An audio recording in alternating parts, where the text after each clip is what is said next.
So hello, everyone. Welcome to a Friday Fireside Chat. My name is Rita McGrath, and my guest this week is Joanne Wilson. As a reminder, we are recording this session, so do not say or type anything that you do not want in the New York Times or you don't want your mother to see. We'll chat for about an hour. We will take some questions in the chat. If I don't get to them live during the program, we'll go back afterwards and see if we can dig up some answers for you. So Joanne, welcome. Thank you. Thanks for having me. Oh, it's such a pleasure. I mean, you were definitely on my A list of people to get here. So Joanne Wilson is a master of reinvention.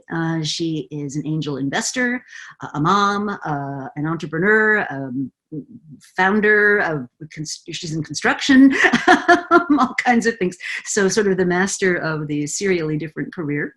And so I thought maybe if you could just describe for us your journey to become the woman about town, as you'd like to say. Yeah. I mean, I've had literally God knows how many careers, but it's everything. All the dots always connect. And so, I started out in the world of retail. And I was in retail when retail was good. That was in the 80s. And I remember that. Not only was it good, they actually recruited really great, smart, interesting people. And unfortunately, I think that's why retail is the way it is now, is they stopped that recruitment when they went through that cycle of becoming private again. And not really thinking about the ramifications of what that does to a business. I left the retail world. I went to the wholesale world. I ended up going through a series of jobs. I remember quitting my job at Macy's, which was the first job. Once you quit one job, you can kind of just keep quitting. That's so quotable. It's true. I was thinking, wow, I can't believe I'm going to leave here. This is my first job. And then I just kept moving on. And so I had a variety of jobs in the wholesale world. And then I went to run a company in the wholesale business. And it was a great experience. I grew a company that was probably doing $1.5 million to do 15 in a matter of 2 years.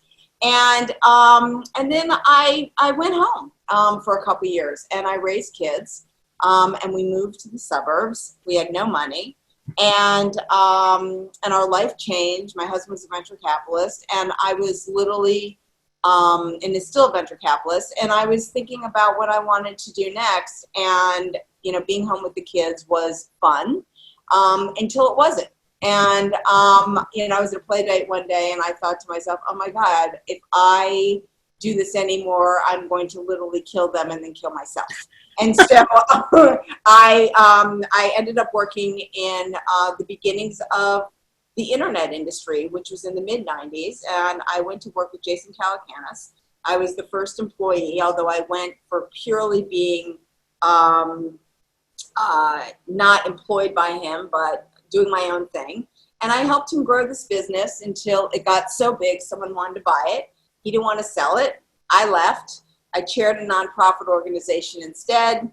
The industry exploded because mortgage industry imploded. And then I went home again for a couple of years. I got involved with my kids' school. And then, this thing, the internet, really started to take off. And I started blogging. And my God, I've been blogging for now 18, 19 years. And I started hearing from a lot of women. Mm-hmm. And these women felt, because it was easier to start businesses than it had been in the past, that their voices weren't really being heard. And so I started meeting these women, and I kind of made this commitment that I am going to start investing in these women and see if I could be of help. And so I started investing. And I also started a conference called the Women's Entrepreneur Conference. And I started writing about these women. And, 130 investments later, I sort of hit the peak. And we put on this event for 7 years. And then I started doing a podcast. And then we got into real estate. And we're building apartment buildings. And I'm also doing stuff personally. And now I'm looking to figure out actually what I want to do next, because I stopped investing a couple of years ago. it's not that I'm not investing, but I just felt that it was so frothy, and you really couldn't be a generalist anymore. You really had to spend 24/7 in a space to really understand what was going on. You know, when it started, I mean, you could really be a generalist, and you were really picking people. And so I've really pulled back. And, you know, I've been thinking about sitting on more mature boards because I have all these connections and I have all this information in my head. And I really haven't found the right one yet because I want to feel passionate about it. And so I'm actually thinking, and I don't know if I'm going to do it, but I might do it. I really am very interested in ensuring that New York comes back in a way that bigger and better, and I do believe it will, because I think evolution is key. I'm thinking about opening a store that's like a concept shop where there will be local politicians that talk on Friday night, or maybe women and men are crocheting in the corner on a Tuesday, and you know, you can buy, and everything's constantly changing and it's connected to the community. Because when we all get out of this, I think we are going to be dying to go places and shop in places and connect to other people and have different kinds of experiences that are much more connected to ourselves, not connected to technology. So well, a friend of mine is fond of saying that the more pervasive digital becomes, the more valuable analog is, which I think is kind of interesting. So somebody I want to introduce you to, and we'll do that after this call, is a curator of a group called Extraordinary Women on Boards. And she'd be a great contact if you're interested in exploring more boards. I think she has 250 members now. It's really, yeah, it's sort of organically grown. It's an amazing organization. The other thing I wanted to mention is, have you heard of Showfields at all? Showfields. They're a really interesting retail concept store. They're down in Soho. I got a passport to go there. Sorry? How do you spell that? A show, like putting on a show, Fields. Yeah. And they are kind of like what you described there. They have vendors who, so here's their thesis, their investment thesis is that they have these vendors who have a similar kind of demographic customer. So you'll have, you know, people that make gorgeous French, you know, those stripy shirts that sort of evoke France and salespeople. And then they'll have, you know, like really interesting home appliances and that kind of thing. And so their thesis is that this is kind of a community-centered place. Oh, I should go check that out, because I'm pretty good about knowing everything that's going on everywhere in the city, but I've not been there. Check that out. They've got a 4th floor for events. So their merchants can have, like, they can bring people in and they do events and they do, you know, community things. It's just a really interesting concept. I was on a panel with one of their co-founders. That's how come I know about them. So I had to go check them out, but very, very interesting. So I guess, you know, a lot of people now, and I talk about this in some of my work, which is, as competitive advantages get shorter, like, you know, the life and death of retail, right? That people really do have to think about tour of duty careers, right? Where they're, you know, they sign on for a tour of duty, they see it through till some point comes, and then they move on. And I wondered if you might have some guidance for people that are maybe hesitating or afraid of making that kind of a change. You know, I think that, particularly as we're in this pandemic, and it's giving everyone pause to think about themselves and the people they're connected to. And I think more and more people want to get up and feel passionate about what they're doing every day. You know, I mean, like, I talked to some boards and I thought, I don't really care about their product, right? So why do I want to be involved and sit around a table with people that I don't really care about what they're creating? And so I think the key is really saying to yourself, you know, what is it I want to do? I mean, honestly, it's the same advice I give to college students when they've graduated and they come talk to me. You know, it's like, you're going to live to be 100, chances are. And if you decide to take 10 years off to spend with your kids, great. If you want to be in the food industry, hang out in the food industry. You know, if you want to be in literature, hang out in literature and see what opportunities are available to you. You know, if you like working with groups of people, find a group of people you want to work with. If you're much better at, rules and being in that box, figure out what it is and how that connects with your passion.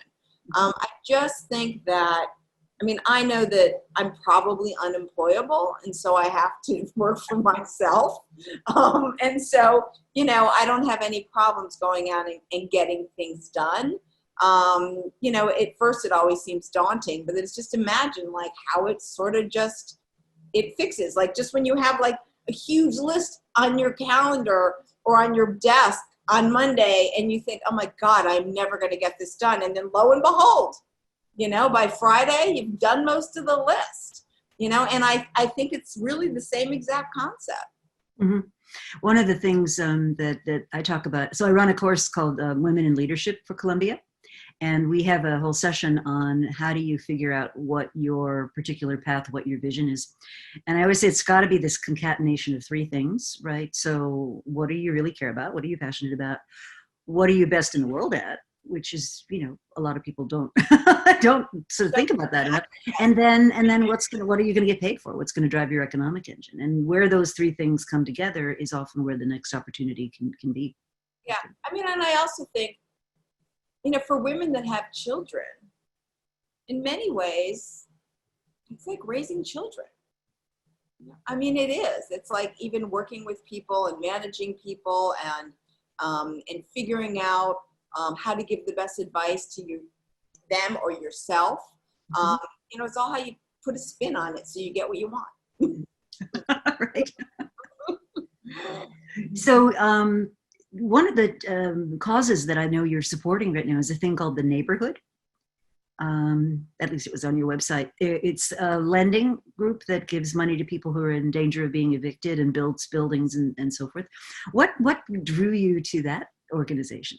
Well, the guy behind that, I've known forever. And they're just giving out, essentially, I believe it's giving out money to people that are in need. I'm certainly a capitalist, mm-hmm. but I do think that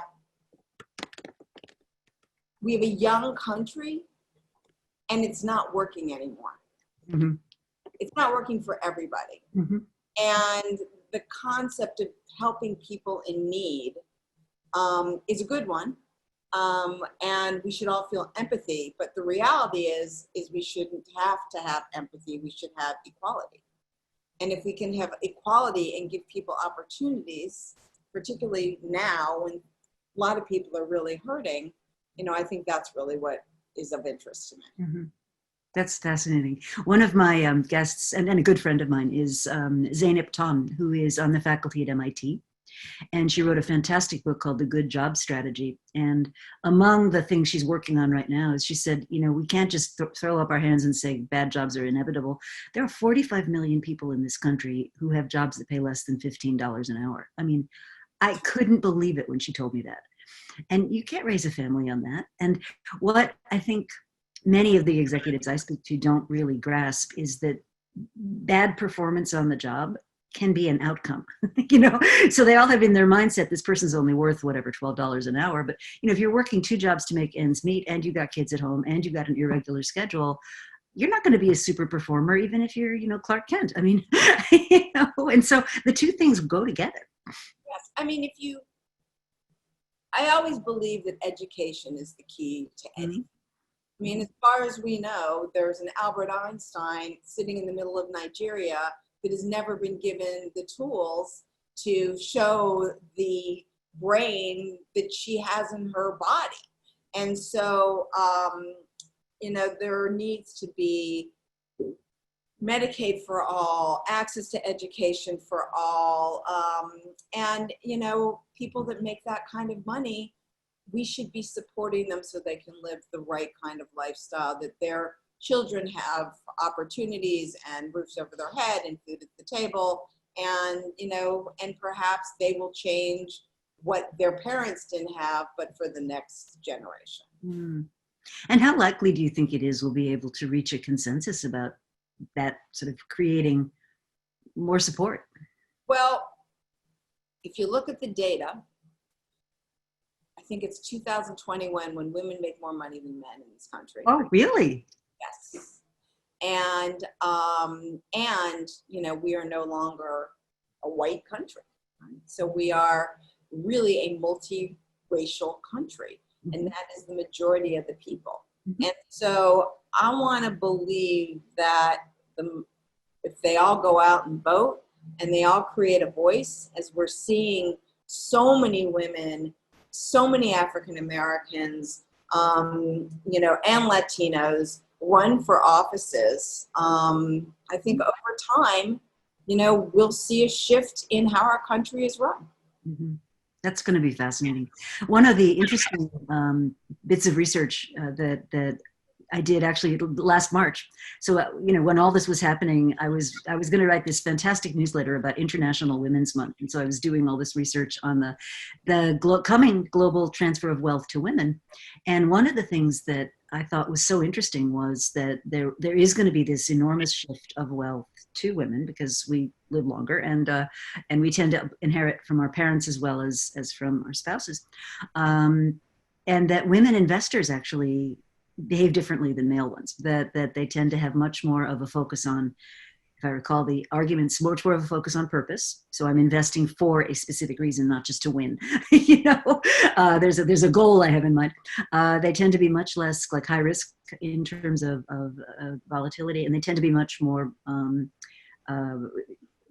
what's the right word? Much more patient. That it doesn't have to be like in a compressed time period, and they don't have to beat an index. If they meet their goals, that's good enough.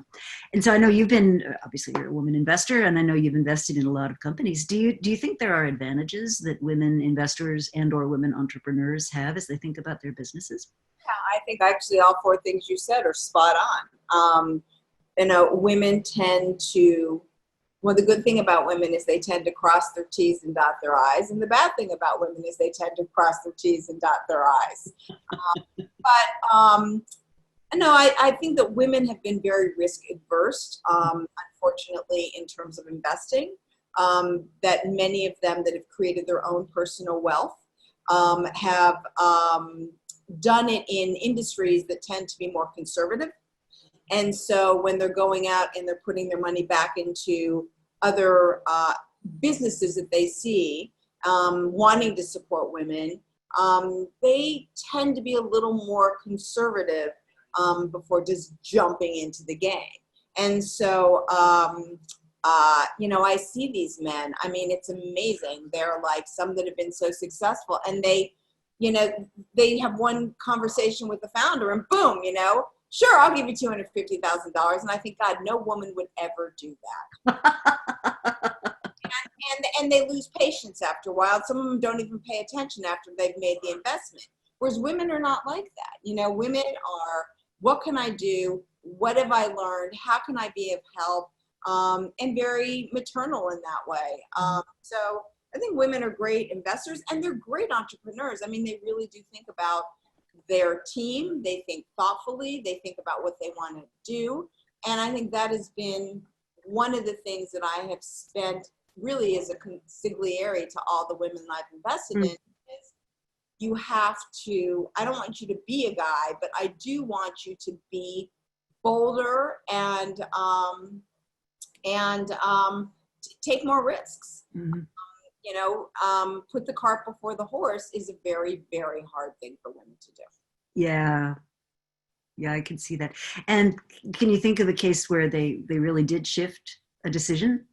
I think most of the women shift after their businesses begin to grow and they've raised a couple rounds. Okay. I've seen it when women are, they're raising their first round, they've got everything perfect. They go out and they get the capital, and then it starts to succeed and they get traction, and then they go out and raise money a second time, and then a third time. And then by that time, there's an air of confidence and they own the room.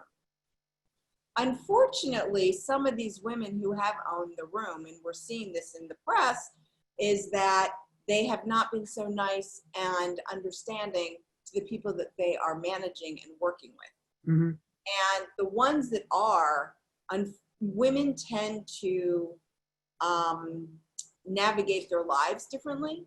they think about their friends, they think about their family, they think about their businesses. They aren't going out and making a mass statement on social media or going to the drinks that everyone holds, so that you can meet all the founders. Like I've said to many female founders that have very successful businesses, you've got to go out and you've got to call the top people in your industry that are also running these type of businesses. And, many of them, there's 6 other men. And I was like, act like you belong at their table, because more than likely they might buy your business. Mm-hmm. So that's what men do. Mm-hmm. So that's the exit then, right? That's interesting. That's interesting. So it's harder for women, but as more and more have those successes, the easier it will become for women to follow those paths. Absolutely. I mean, I see that in my own, experience. But at the same time, women, historically anyway, have had a terrible time getting access to capital. And so, like, I don't know about you, but I've watched the sort of venture capital in the O's go through this sort of herd insanity. Oh. And I'm just like, I've been saying this since 2015, literally, that you can only ignore entrepreneurship 101 so long. And, when I see some of the valuations and I see some of it's like these guys back up trucks full of money and just sort of say, where do you want us to put it? Can you explain, do you understand this? Do you have any insight at all into that? Same thing I always say in Silicon Valley, there must be this secret river of cash that's behind everyone's desk, and they just scoop it up, give it a whirl. And on one hand, I give them a lot of credit because they're taking a lot of risk. Mm-hmm. On the other hand, I have a friend who went into the venture world, and he was in LA, and he followed all the hot deals. The first year he raised his fund, hung back because he had come out of, a different financial industry. And he then tracked all of these hot deals that everyone overvalued. And all of them became a big donut. And so I'm not sure I do understand. I think a lot of it is this herd mentality, which is if they think it's good, it's good. And the really good ones think differently and look for the different deals and are digging deeper than outside their backyard. And I think we're going to see a lot of the venture capitalists who had capital and made a lot of investments over the last 10 years are sadly going to find themselves in a very difficult position of trying to raise again from their LPs. Because if they're not paying back the kind of returns that LPs would expect, LPs might start to look at each other and say, wow, we might as well give money to a socially responsible group of people where we're only going to make our money back, but at least we're making an impact in the world. Right. Right. So, we have to see a shift from the LPs too, not backing a bravado of people that are just following or towing the line. Yeah. Yeah. Well, I have a theory about what facilitates this kind of craziness, and it really relates to the whole income inequality theme that we were talking about a while ago, which is, and Nick Hanauer uses this example. I don't know if you know him. He's an entrepreneur, now investor, out on the West Coast. And he says, so I'm a really wealthy guy. I love capitalism. It's great, but I'm only going to buy 5 pairs of pants. If people farther down the food chain had more money to spend, they might buy 10,000 pairs of pants, And so what you've got is this concentration of wealth sitting there. You've got zero interest rate environment. And so there's all this money kind of sitting around with no place to go. And I think in that kind of context, it gets very easy for somebody with a great story to illicit investments. But to me, the whole thing was just, I'm just like, they're valued at what? And there is so many that I have passed on and became, went up and went down. And, I like the 5-pant analogy, right? And I saw that at Macy's in the 80s, right? This whole concept of we'll be the Gap. And it's just like, that's not who we are. And so it was just massive markdowns and a tremendous mess. Mm-hmm. I do feel that as we come out of this pandemic and this time, and hopefully other things that are going on in this country, that we're going to see the rise of what has always made America great, and really Europe as well, which is these small capsule businesses. You don't have to be big. You can think big, but you're going to remain small. Mm-hmm. And, we've done that in retail. We've done this in businesses that have been funded by venture. I think it's going to change. Mm-hmm. And the returns are going to be different. There will always be large ideas, but, and there's also been this concept over the 10 years that everybody deserves funding. And that that needs to change too. Well, and disproportionately, right? It's not women, it's not minorities that are getting those kinds of investment rounds. And I think Morgan Stanley did a study which suggested that if you invested in women proportionately to the number of women who could potentially start a business, that you would have $3.6 trillion more wealth creation potential in the economy. I mean, those are just mind-boggling numbers. Staggering. I mean, even Black founders. I mean, I'm involved right now with 4 Black founders, 2 that have been investors, 2 that have been successful as entrepreneurs that are starting a venture group. And, they have the pipeline of so many of these businesses. And many, I've backed many Black founders, and no one on the other side really even understands the businesses that they're building. And that is also a tremendous opportunity that has not been unlocked. Well, and if you think about it, right? I mean, I believe that the best businesses often are sparked by a personal experience, something that you saw or whatever. And so if you think about it, all those ideas that would be sparked from the personal experience of people not getting funding are just languishing. They're not going anywhere. Women, I've always thought, tend to build businesses that are holes in their lives, right? That they build businesses that have to do with their own personal experiences. Mm-hmm. Men, not as much, right? So when I've heard from people over the years, like, women need to start building these type of businesses. And it's like, well, then maybe men should stop building gaming businesses. I mean, it's not really business, right? But women are building businesses that are voids in their lives, right? They're going to have a better understanding of what the business is. And I invested in a woman who created a business because she had a business. She was very frustrated with the shipping business. And so she created the shipping business. And, I said to investors who in the end invested in her, it's like, I don't want some Stanford kid coming in here, 2 guys that were like, we see a huge void in the shipping business, but they've never even shipped a product or been on a ship, right? I mean, what's the point of that? Mm-hmm. Mm-hmm. Fascinating. Oh, that's so cool. So you talked about, prioritizing your family at certain points in time, and then kind of going back to doing other things. And one of the things I'm really kind of intrigued by is that the way we have designed most large organizations, and you're an entrepreneur, but you have worked with large ones, is they're all designed around a male life cycle model, right? And I've been saying this for years. So in your 20s, you're sort of figuring out who you are. In your 30s, you're sorted into high potentials and everybody else.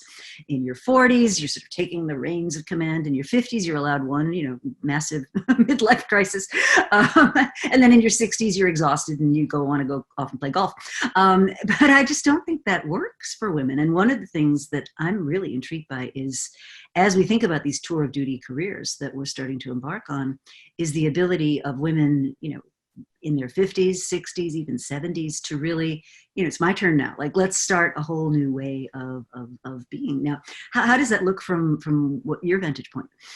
Well, I believed that through the last decade, which I like to refer to as the startup decade, is that as more women were starting businesses, or more people in their 20s were not going to one company and sitting there for 10 years. And they were like bouncing all over and finding themselves, is that a lot of the large corporate companies found themselves in a position where when people turned 30, there weren't that many around to take the reins of management. Mm-hmm. And so they have to change the way that they are structured to think about family first. You know, naive as it might be, in the 90s when everything changed with technology and internet, I believe that it was going to be a game changer for women in companies. It's really happened now through the pandemic, right? So you can work out of your home, and you can Zoom into meetings, and it changes the way that companies are going to be structured, and they have to be supportive of families, because when you're home by yourself doing that, and if you have a partner, you know, you're not going to just take everything on and the partner's going to be in a separate office just doing his thing or her thing. And so fundamentally, we have to shift how corporate America is run. And if it isn't, corporate America, just like retail today, where everything has gone bankrupt, is going to find themselves in the same position, which is there are not enough smart, hardworking people working within those companies because they didn't do the right thing for them. In the early stages. Yeah. That is super interesting, because in one of the things I study is innovation and growth, and there's a ton of research which shows that as competitive advantages from technology or entry barriers, or the conventional barriers to entry fade away, that increasingly the only source of sustainable advantage is that cadre of people who understand the secret sauce of the company, who've been with it long enough to really know what the idiosyncratic things are. And what we've seen in the last 10, 15, maybe even 20 years is that this move away from that, this move toward people, fire the left-hand side of the building. I mean, if you go back to the 70s, if you had a layoff, you couldn't hold your head up in polite society as a CEO. I mean, it was just considered completely unthinkable. And we've been kind of overtaken by this financialization of everything. And I know you've been very eloquent on the subject of private equity and its effect on retail. Maybe you could expand on that. I was saying to someone the other night, if we look at the 90s, when businesses, it was inexpensive to start a company, and off-the-shelf hardware or software, it was not a big deal. You started these companies, and the large companies were like, oh, we need technology, right? We need technology, but they didn't really embrace technology. They just kind of embraced technology, right? Fast forward 30 years, we're in the middle of a pandemic, and most of them I've realized, whoa, we have not been keeping up with the technology situation. What we've been doing is taking on massive debt to restructure, to buy more, to, buy undervalued companies and then fire everyone in them and then rejigger them around so we can resell them to another private equity company, it's like the Warren Buffett saying, when the tide pulls out, you see who's naked. And I think as a country, we're realizing that we're living on debt, and we have destroyed not only companies, but the people that are working for these companies. And it's just not a good look. And we should be more thoughtful about how we grow these companies. I mean, I'm invested in a woman who has a company, and she has been very thoughtful how she's built the company. It's profitable, shocking, right? I said from the very beginning, make it profitable, get it profitable, get it profitable. She'll do over $20 million in revenue this year. 10 people work for her. So in the past, companies that did $20 million had 100 people working for them. Private equity comes in, fires 80 of them. Where do those 80 people go? Right? So I think there's many pieces to this. We have to be smarter about how we build our companies, that we don't get fat just because there is fat. And we have to think better about what debt means. To me, debt means you take over debt for something, you pay it back the next month when you get the money coming in the door. You don't continue to run this debt forever and ever and ever. My God, there's a company going public this week, Palomar, whatever, Palomar. Palantir. I mean, it lost like $800 million last year. I don't understand that is okay. It's bizarre. It's like the investing community has sort of collectively lost its mind, and in some cases. And then there are others. One of the people that I'll be having on the fireside chat is a wonderful entrepreneur named Victoria Montgomery Brown, and she's like, well, I kind of built my business on the East Coast the old-fashioned way. Like, we started off with customers. You know? I remember I was at some kind of entrepreneur event, and all these guys, well, you know the type, and all these guys were like talking about their businesses, and this one guy says, yeah, I found a unique source of funding, and then all the heads turn and they're like, how did you get it? I call it customer-backed funding. And the room went completely quiet. It's like, you can't go wrong if somebody's willing to pay you to do something, right? I mean, it's a good way to start a business. Way to start a business, but the debt has to change, and it's just unhealthy for our economy and jobs and people. It affects people. Mm-hmm. Mm-hmm. Well, I think some of this didn't used to be legal. I mean, the whole Bonfire of the Vanities era in the 80s, that's when that all really started to shift, right? When you started to have, what do they call them, the leveraged buyouts. And I believe there's a book about that. And it was, I think, Bonfire of the Vanities. And one character says to the other, they're going to let us do this? This is actually legal? I mean, they were surprised at it. So we've had a kind of a massive shift over many years in regulation and in the sense of the responsibilities of business. So one of the things that I've been very intrigued by is after the end of the Second World War, many groups came together, and one of them was called the Economic Development group of business people, but this was business led. And they said, we've got literally millions of people coming back here from fighting overseas, no jobs, nothing for them to do. They are trained fighters. Like, this is not going to end well. And they resolved to basically build the American middle class. They said, we'll take somewhat less profits. We'll, pay decent salaries. We'll allow labor to have a seat at the table. We're going to make all these changes. And what started to happen, I think, in the kind of 70s, 80s time was that got unraveled, that sort of connection got unraveled. And I think we've forgotten that that's what created, a lot of what the wealth that's now being extracted. Well, the banking crisis that Obama saved, was a great thing, but nobody was held accountable. Mm-hmm. And it created a tremendous amount of cash in our economy. Like you said earlier, there's all this cash out there. And behind your desk, just look behind you. Here, take some.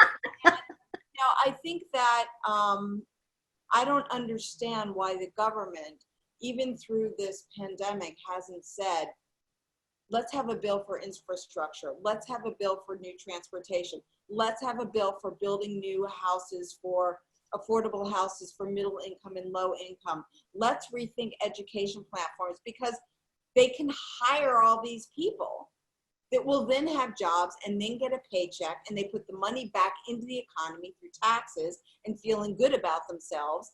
And who knows where any of them could grow and build and do other things.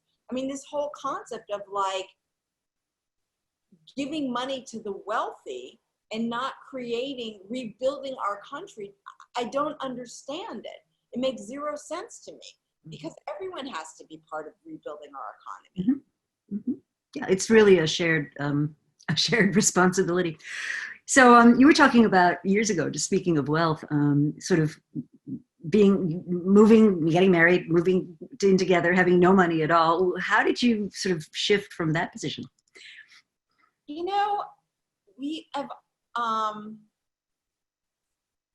it's like walking, one foot in front of the other.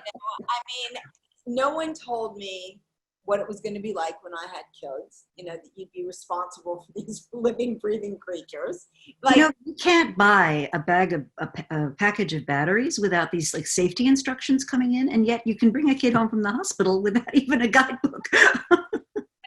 and, I always thought, when I was in college that I was going to run like $100 billion retail company in 4 years. I had no idea what corporate America was about. Both of my parents were entrepreneurs. So I was completely oblivious to what the reality was of that. And my husband, had no idea what he wanted to do. He was an engineer. My mother told him to go to grad school, and so he did. And, You listen to your mother? to grad school. And then he ended up, working for these two guys that, were a little bit like the two guys from Trading Places. And he became, a venture capitalist and sort of sort of seeing what was happening in the internet and technology, and started investing in it. And I got to the point where I was like, I'm going to stay home for a couple of years. I mean, I always laugh because, I say to Fred, like, I was supposed to be Fred Wilson. I'm not exactly sure how you became Fred Wilson, but, men's careers, I think, start here and then they just slowly accelerate. Just, you said, like the 20s, the 30s, the 40s, the 50s, the 60s. And women, because many of us, not all of us, raise families, we find ourselves sort of going like this. Mm-hmm. And so for a variety of reasons, based on how I was raised, and I didn't want to raise my children that way, is that I made them my number one priority. And so I was like this. And over time, we started to build more capital and our lives changed, and which gave us the ability to move back to New York City and get involved in organizations that we can hopefully make impacts in. I think that the whole world of cryptocurrencies is really, really interesting, and one that my husband has been involved in, just because it feels very similar to what the internet felt like in the 90s. It's changed. And I believe as well that those currencies are going to change the way the world is, because they are global currencies, and we are seeing what's going on right now, in Belarus or in Bolivia or in Lebanon, where they have access to the internet. It will eventually happen in China, which is like, enough is enough, and so with those kind of currencies, enough can be enough. Mm-hmm. Mm-hmm. Yeah, I mean, it's very interesting when you think about the effect of a distributed ledger on, the need for a central currency, the need for a central responsibility. The other thing I find is fascinating about cryptocurrencies is in my book, Seeing Around Corners, I talk about the life cycle of an inflection point. And I think you're right. I think crypto probably is. And so you have this initial hype, right? So that would be Ethereum, right? And everybody goes, oh my God, Bitcoin and all that stuff. And then you have the shakeout, right? And everybody goes, see, I told you so, that wasn't involved in it. But then there are a few survivors. And it's like the early, right? 1999. I mean, it was so depressing to be an entrepreneurship professor in 1999, because these kids would come in with like $1.5 million and say, well, I have a business model. I'm like, well, do you have customers? Do you have any plan to maybe get customers at some stage? They'd be like, no. And then it all blew up. So yes, there's some survivors. And then what starts to happen is you start to create a reality around the thing. And then eventually the ecosystem falls into place, and then you have the inflection point that sweeps through. But in those early stages, it's very hard to confuse the hype from the reality. It's hard to figure out, like, what bet do you really want to place in those early stages? And you have to be really open-minded to see that this is how we're going to evolve. Not easy for many. Yeah. So one of the things I think that differentiates, I think, successful entrepreneurs and venture capitalists from a lot of other folks is the range of possibilities they're prepared to entertain. Do you have any practices? I mean, you were saying before, if you stay in one place too long, you feel like you're getting out of touch. Are there things you like to do to kind of keep that perspective? I mean, I read like a fiend. And, I also read, magazines and things in fashion and things in design and and what's happening in the arts, because, arts and architecture and archaeological, how it connects to architecture and music and all of those verticals that are more perhaps emotionally industries. I pay more attention to them because many of the people in those are reacting to what's happening around to them. And so sometimes I think of it as just like cocktail fodder, but as a country versus Europe that supports all of these industries with government backing, if you're an artist, you're not going to be destitute. If you live in Europe, you can get grants, you can live with a roof over your head. You can make art. Some are more successful than others. It's the same thing in music. It's the same thing with, looking at, what's going to climate change is going to happen. What are we going to do architecturally? There's this random place in northern Europe that is over a huge ore hole where it's the largest one in the world. And it's getting bigger and bigger, and the city next to it's going to sink. So they're rethinking about what are we going to do? They're going to literally repick up the city, and they're going to think about what should remain and then moving it, right? So I think that a lot of that stuff makes me think about businesses and evolution versus just business at large. I think you got to think big cloud, and you have to think globally. I think that's such great advice, because when I see executives that have missed an inflection point or they've overlooked it, almost invariably what happens is that they're just very narrow. They're very narrow. They're like focused on what's today's operation and who am I talking to, and they're not really thinking about the arts or something that's a bit farther afield. So I think that's a really interesting connection to make. Art is a reflection of what's kind of going on around us. So. Whenever we travel, where we spend time is in galleries and museums and seeing music and walking the streets and seeing retail and going to places to eat and getting a vibe for how these people live. And the reality is we all live the same. And we have different interests or different ways that we might want to live our lives. But I really believe at the end of the day, everyone just wants to have family and health and safety. Mm-hmm. Mm-hmm. Well, one of the sort of sad things, and this is what we've talked about a little bit already, is if you look at the cost of living increases in various sectors that you might spend money on, things like electronics and apparel and those kinds of things have all basically been in deflation. And the things that have been the highest inflation areas are education, healthcare, and housing. So the three things that you most need to have like a good life have become increasingly out of reach and unaffordable for a lot of people. And we've created that. Mm-hmm. We've created that, and we have to figure out how to untangle that. Mm-hmm. So you're involved in a housing venture, as I understand it. Can you talk a little bit about that? Yeah, so, we invest in very risky things. And so when we create capital, we put it into very safe things, such as real estate. So we're really very proud of what we've done. We have built one apartment building. We're about to build a second one. These are rentals, and they're completely carbon free. We will be our own electric company with solar panels. We're connected to the grid. We're using cross-laminated timber, which is used really around the globe and is finally being used in New York versus concrete. They're passive homes, so the air inside is really healthy. They're also completely wired, so internet is free for everyone who lives there.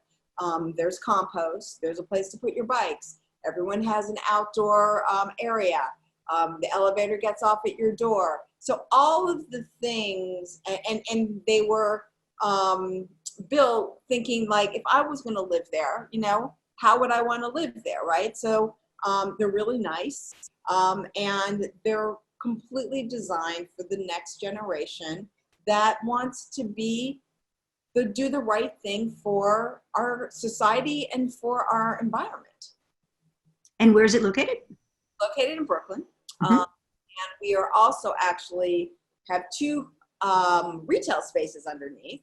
And so what we did actually is we are putting in there 26 pods. Each of them will be 8 by 8. And you can rent them, and it will be completely, I hate to say COVID free because that's just a terrible thing, but they're essentially COVID free. And so a lot of businesses are now saying to their employees who are in these small 1-bedrooms or need to get out, here's a stipend because we're not going to go back to the office. And so you can rent this space. We'll have desks that go up and down. You'll have coffee pot. There'll be 2 bathrooms that when you close the door, there's this 30-second thing that they're also doing in airplanes that cleans up the area. There'll be a changing table in one of them. So all of these things that we're really thinking about, how do people want to live in the future? That's so inspiring. Yeah, so you're heading back to New York. Heading back to New York. Yes, good. Yeah, I'm excited. I think New Yorkers are people that reinvent themselves. Mm-hmm. And they care deeply about the city. They care deeply about their arts. They care deeply about going out, going to eat. All the things that makes that vibe and fantastic thing about New York City. And so we're excited about going back. So how do you think it's going to play out now? People are, because some restaurants are, partial capacity, Broadway, I don't know, it's where, but the beautiful thing is, I've been saying this since the beginning of the pandemic, there's so much unfreezing that's happening right now. That so many of the old barriers and traditions have been knocked down, and we have maybe the chance to start fresh and reinvent a little bit. I hope so. Things have to change. First of all, we can go right back to the money, right? People that took out mortgages for their commercial spaces, that they cannot, because of the bank, bring down the rent. So I think we should have occupancy taxes, that if your place is empty for more than 1 month and you can't figure out exactly what the price should be, we're going to charge you for it, and you're going to have to pay for it, and you're going to force the banks to make a change. That's number 1. Number 2 is, I think it's great that we raised the hourly wage for people in restaurants that are even just cleaning pots and pans to $15 an hour. But you can't survive as a restaurateur. 10 years ago, restaurateurs had a 20% gross margin. Now they can barely break even. And so we need to rethink about how do we tax restaurants in a way that is good for everybody so that a restaurateur can make money and the neighborhood benefits from the restaurant. So I think a lot of things we have to rethink about the tax structure, even the way that the old liquor laws make no sense whatsoever. Why can't you have a fantastic cheese and, store and also sell liquor? It doesn't make any sense. And so someone really needs to, in government, rethink about how do we get rid of the obviously tremendous deficit we have and think how the tax structure works in order to create growth. Because right now, all it did was add to that insanity where we all got, that we were all sitting on the top of this mesa and looking around each other and thinking, this isn't working. We need to literally climb up a different mountain and have a different road and rethink about how our cities are going to function. I think that's inspiring. Our daughter lives in Brooklyn, and every so often she'll send us a picture of these takeout cocktails. They're pre-mixed takeout cocktails. And that never used to be legal. And I'm thinking, why not? Why shouldn't you be able to enjoy that? And so we have to rethink the police. We've got to, I mean, there's so many things that needs to change. And, right now, I'm hoping that this next generation of people that are being voted into office that are in their 30s and 40s and are a myriad of faces with a variety of different experiences, will be the people that are going to create change. Because right now, the people in leadership in our government, federal government, and our New York City government aren't doing anything. Mm. Mm.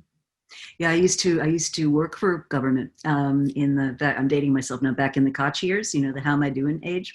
And that was my first job was in the city government. And what was cool about it then was, and I think there's an analogy to be drawn here. So I joined probably about 5 years after the famous headline, was it Bush? I forget who it was dropped, basically the president to New York City dropped dead, right? And, we had crime, we had graffiti, it was just the worst. And when you were working for government at that time, it was like you could try anything because there was no worse it could get. And I kind of wonder if we're at one of those moments, or that we're approaching one of those moments now.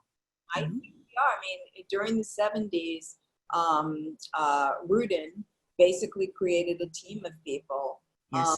That got together and thought about how to restructure New York. They saved the parks. They saved all the museums. They, took their capital, but they put their money where their mouth is. And they got behind the next mayor and said, here is the research we've done. Here is what we need to do. And I know that there is a group of that going around right now. And, I hope that they bring on the right leaders who can think out of a box and really think about everything needs to change, because it was only working for very few. Yes. Well, this has been an inspiring conversation. How do people learn more? Where where would you suggest they go to learn more about you, your world, maybe your husband's world? Find me on my blog, gothamgal.com. Super simple. I never respond to LinkedIn, so FYI. I find my emails out there. And I'm on Twitter at the Gotham Gal. I'm on Instagram at the Gotham Gal as well. So I'm pretty easy to find. And I actually do respond to all my emails. So there you go. That's fantastic. Thank you so much. This has been just so much food for thought. This is great.